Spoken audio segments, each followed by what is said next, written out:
Good day everyone. Today's video, I have a quick electrical tip to share to you, especially with diagnosing a no-start condition.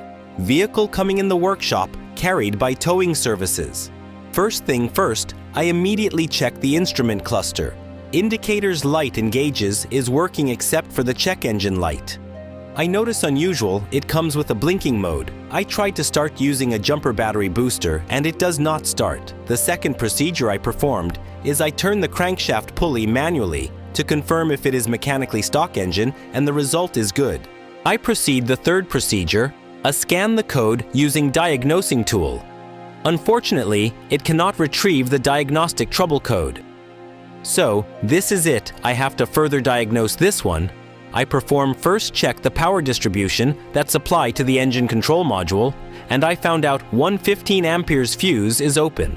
I make a confirmation first. I used spare fuse, and the result is open and cut again, so I found the root cause is a short to ground somewhere in that particular circuit. I noticed the engine control module is getting hot immediately. Quick tips: secure first the circuit outside the engine control module by performing short to ground test.